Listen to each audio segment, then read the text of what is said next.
Hello and welcome to episode 6 of Writing and Publishing a DIY Guide. And in this episode I want to talk about writing great characters, and specifically maybe the pitfalls to avoid when you're writing characters.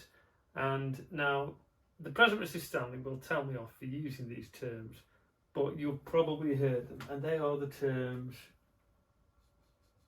a Mary Sue or a Gary Stew. Now, you probably know what this means. You must have heard it. It's a very popular character type in YA novels sometimes, and it can find its way into mainstream literature as well. Not everybody will agree, but a lot of people, for example, accuse Rey in The Force Awakens, The Last Jedi and The Rise of Skywalker of being a Mary Sue. Now, what does that actually mean? And it's basically a problem with characters in fiction whereby they basically succeed at more or less everything they try to do effortlessly and with very little explanation of why they're able to succeed. For sort of children's books and for the younger end of the YA market, maybe people don't mind so much about this sort of thing. But when you get into more serious books, the trend now is for people to want characters who have to earn their successes. So that's what you're looking to do.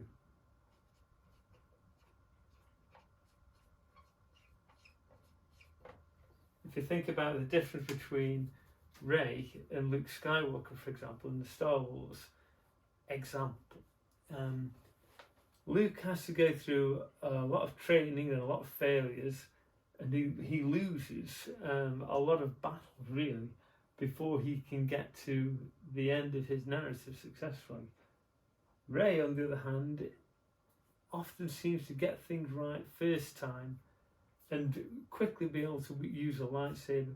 Even in the early on, she's able to fight Kylo Ren, who supposedly had lots of training with a lightsaber, and she's almost never touched one. You could argue it's because of some mystical reason, but from what you see in the films, it doesn't seem earned. Now, if you compare that, for example, to who I think is a great character, and that is Arya from Game of Thrones.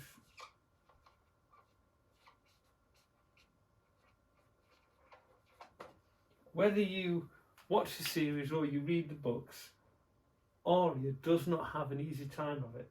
She starts out in Winterfell. She ends up seeing her family disbanded, and minor spoilers here, she ends up seeing somebody quite important to her beheaded. She ends up living on the streets of King's Landing, fighting for survival. She ends up captured.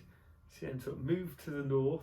She ends up escaping, getting captured again. She ends up joining the Faceless Assassins and going through a quite brutal training regime. Yes, she becomes very skilled and very powerful by the end of the series, but you feel like she's earned it. She's overcome difficulties, and that's what you need to do. You need your characters to fail. You need your protagonists to fail, and you need your villains to succeed sometimes. You really got to think of it as good characters who are interesting to follow tend to fail more than they succeed.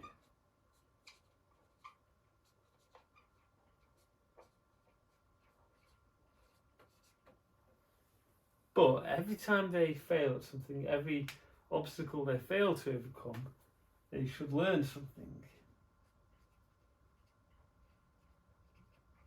You know, we're talking about here character development, and it's kind of like if you think about,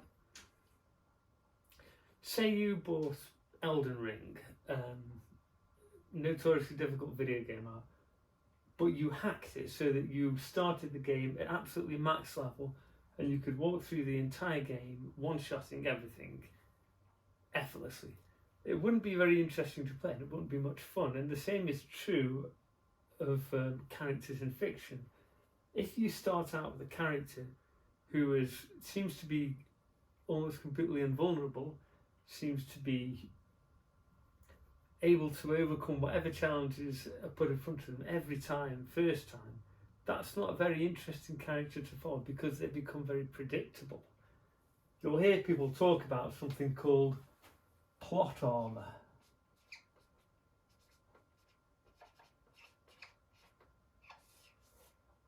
And it's something that you want to try and avoid, but you will end up in a situation where you cannot avoid a little bit of plot armor, but it's something you need to try and minimize.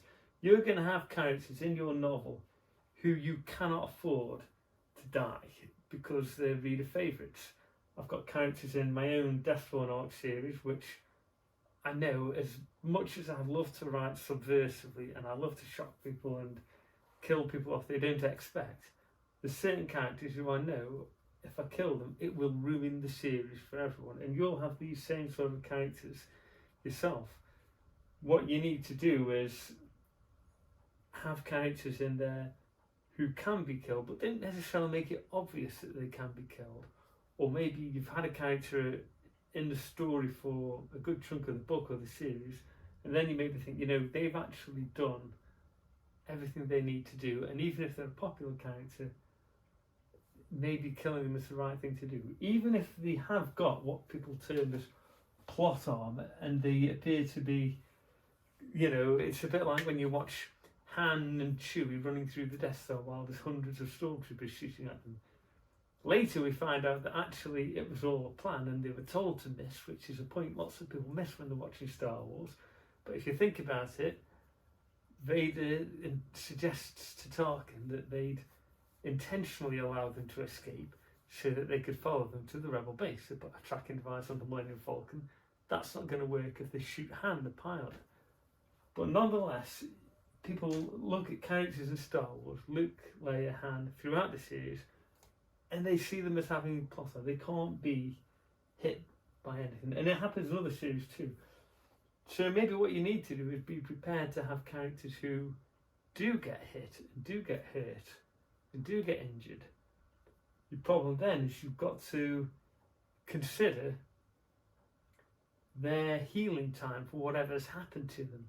If somebody takes a sword in the belly, you can't then have them climbing up a mountain and running and horse riding and fighting somebody else the same day. You need to think about the consequences of injuries and such like injuries, illnesses, maybe anything like that.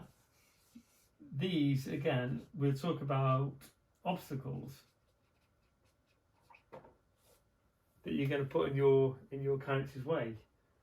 Really, your character you should be asking yourself, what do they want?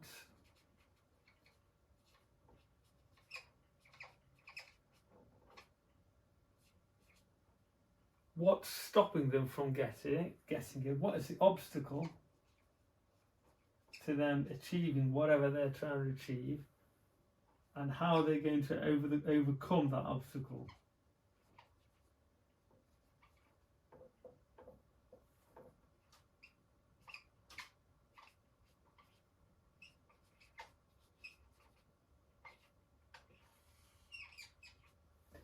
How are they going to overcome that obstacle?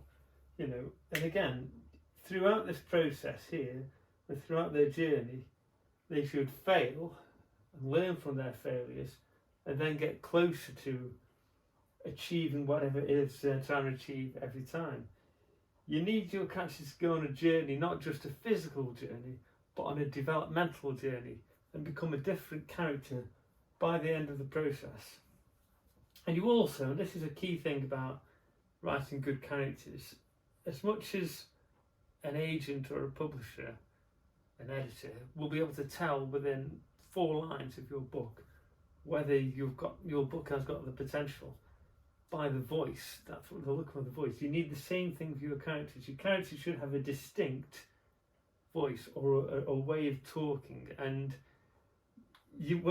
I'll do another video on dialogue because it's a whole other topic of discussion. But you really need to give your characters a distinctive voice. You should be able to write a whole page of dialogue with all your main characters talking, but without identifying on that page who's talking, and the reader should be able to tell who's saying what just by how it's said and the character's voice. Again, it's I'll do another video on dialogue and how to write it and how not to write it. But when you get onto the dialogue and you get onto the getting your characters talking, you need to give those main characters particularly a distinctive voice so people can tell immediately that's who they are and it's consistent. All these things here, you need to be consistent. When your character's going on this journey of development and changing, it needs to make sense. You need to have your characters, you need to really have them progress in whatever it is they're learning or whatever quest they're on in a logical way that kind of makes sense. And that's pretty much the nuts and bolts of it. Key points are, obviously, avoid the kind of can't fail, great at everything characters. They're not interesting. Try and give them a developmental journey. Allow them to fail.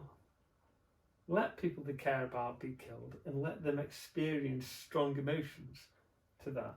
Let them grieve. Let them get angry, and try and show this through your writing. And again, that's going back to that video I said about show and don't tell.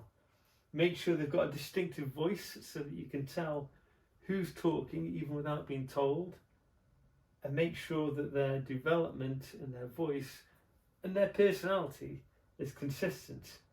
If you've written a good character and you've got a solid few chapters down of them going through this process, then from that point onwards, your character almost takes on a mind of their own, and you simply need to put an obstacle or a situation in the way for them to deal with.